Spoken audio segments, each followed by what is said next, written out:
Hola, soy Nazaret Castellanos, soy neurocientífica y me dedico a investigar cómo se comunica el cerebro con el resto del cuerpo.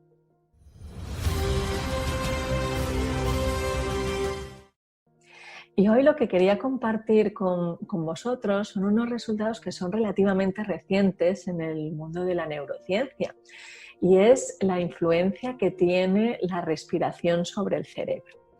Como decía, pues esto es muy reciente para el campo científico, para la neurofisiología, aunque ya sabemos, ¿no?, que las diferentes tradiciones milenarias pues, nos habían hablado de la influencia que tenía el control de la respiración sobre los estados mentales.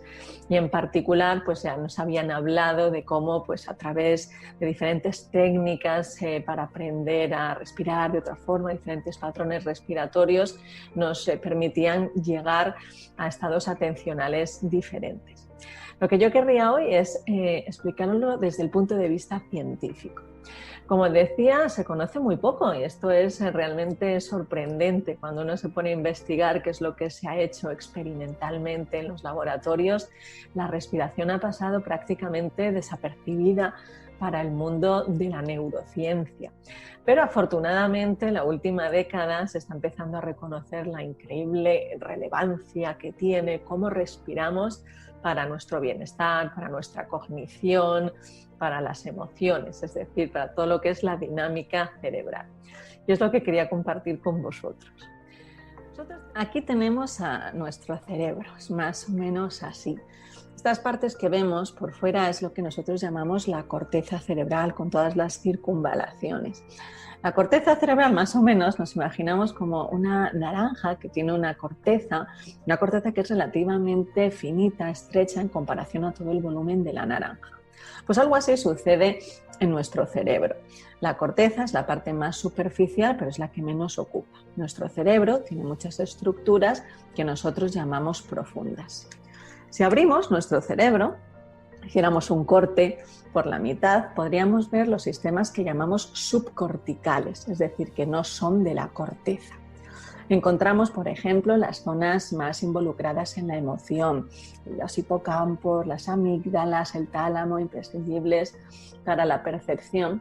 Pero aquí tenemos lo que nosotros llamamos el tallo, el tronco del encéfalo, por así decirlo, es lo que sujeta al encéfalo. Pues imaginaros que ahora quisiéramos prestar atención a algo. Vosotros estáis, por ejemplo, viendo este vídeo y estáis prestando atención. O imaginamos que estamos en casa, distraídos, descansando y decimos, vamos a ponernos a meditar, voy a ponerme a realizar alguna tarea. En ese momento lo que tiene que hacer el cerebro es preparar los mecanismos, los recursos neuronales necesarios para que yo pueda prestar atención.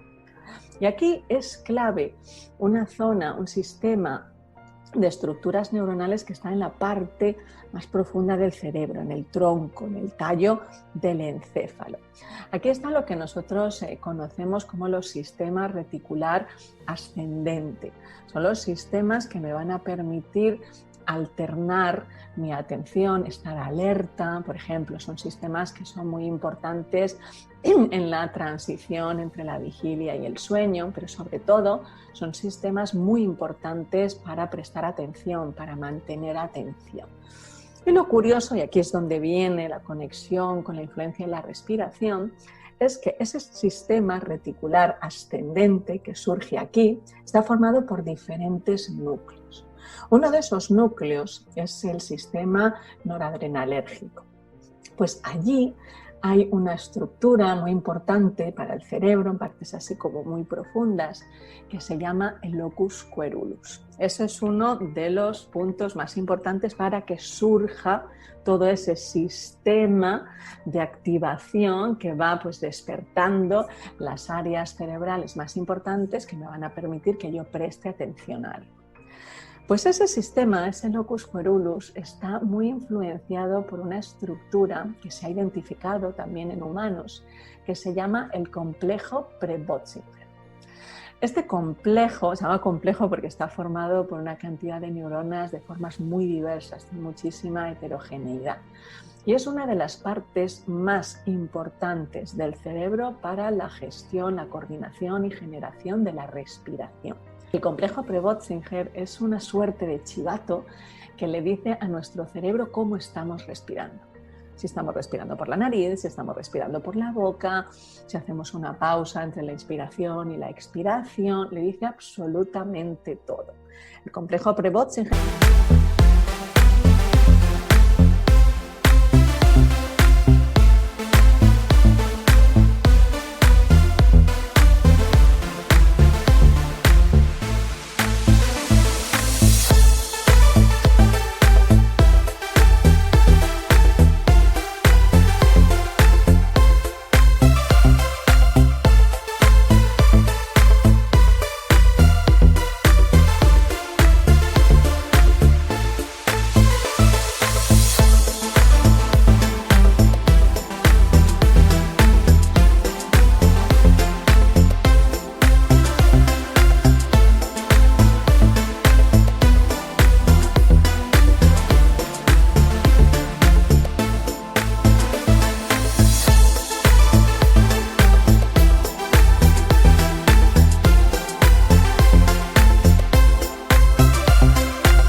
Que es el que modula cómo es mi patrón respiratorio, le manda esa información al locus coeruleus y este locus coeruleus es uno de los sistemas que va a contribuir a que yo mantenga atención, a que pase de estar distraído a estar atento, a que pueda estar alerta sosteniendo la atención, por ejemplo, en este momento. Un artículo que se publicó en la revista Science, que es una revista muy prestigiosa y que se publicó en el año 2017, o sea, prácticamente ayer, era un estudio realizado en animales, pero que se validó más tarde en humanos y que mostraba que esta información que manda el complejo Prevotzinger, diciéndole al cerebro absolutamente cómo estamos respirando, se transmitía al cerebro siguiendo una vía que los autores tuvieron a bien llamar la vía pranayama. Lo que ellos mostraban en este estudio de neuroanatomía era que el patrón, la información de cómo estamos respirando, influía en los sistemas de memoria, en los sistemas de atención y en los sistemas de la expresión emocional. Era una de las primeras evidencias, ¿no?, que mostraba que según como estemos respirando, pues tendremos mayor capacidad de atención y de memoria. Pero no solo eso, que el patrón respiratorio también influía en cómo expresábamos la emoción. Una de las formas que tiene el patrón respiratorio de llegar a las diferentes partes del cerebro es a través del tálamo y el hipotálamo. El hipotálamo es clave para coordinar, para responder, para dar respuesta corporal a una emoción. Por ejemplo, cuando estamos viviendo una experiencia emocional, pues cómo se nos altera el ritmo cardíaco, el ritmo respiratorio, la tensión muscular, la postura que adquirimos, toda una serie de sensaciones somáticas que tenemos está muy controlada por el hipotálamo y ese está también muy influenciado por cómo estemos respirando. Es decir, cómo estemos respirando influye en la expresión de la emoción. A partir de ahí han surgido diferentes...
estudios desde el punto de vista de la neurociencia que mostraban, por ejemplo, que el ritmo respiratorio es un ritmo fundamental para el cerebro. Por ejemplo, cómo fuese ese ritmo respiratorio determinaba la cantidad de ondas gamma que nosotros tenemos en el cerebro. Las ondas gamma, que son como la cantidad de descargas eléctricas que emite una neurona por segundo, cuando lo hace en forma gamma es cuando emite muchas descargas eléctricas por segundo, aproximadamente 100 descargas eléctricas por segundo. Esto supone un gran consumo hemodinámico para el cerebro y consume pues, mucha energía y muchos recursos. Las ondas gamma son imprescindibles, por ejemplo, para el aprendizaje, para tareas de un procesamiento mental muy alto. También son ondas que surgen, por ejemplo, cuando estamos haciendo meditación en compasión. Las ondas gamma son absolutamente imprescindibles y se ha visto que la generación de ondas gamma en nuestro cerebro depende también del patrón respiratorio. Una universidad italiana demostró que la respiración nasal y la bucal no influyen de la misma forma en el cerebro.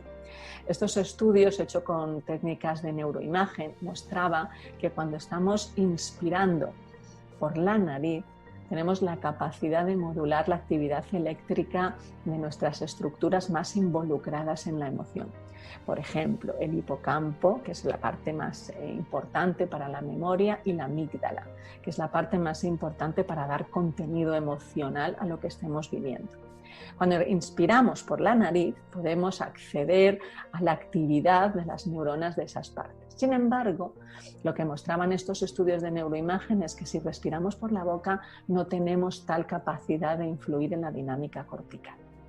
No solo eso, sino que estos estudios además mostraban que nuestra capacidad de memoria es mayor cuando estamos inspirando por la nariz.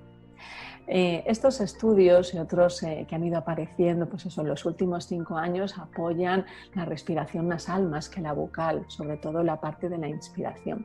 Pero yo creo que sobre todo están permitiendo redescubrir conocimientos milenarios y poner sobre la mesa en relieve a nivel social la importancia de respirar adecuadamente, de desarrollar técnicas y programas educativos de respiración, de ser más conscientes de cómo estamos respirando, porque lo que nos dice esta literatura científica es que la respiración está absolutamente relacionada con la cognición y con la memoria, y por tanto yo diría que la respiración está muy relacionada con el bienestar.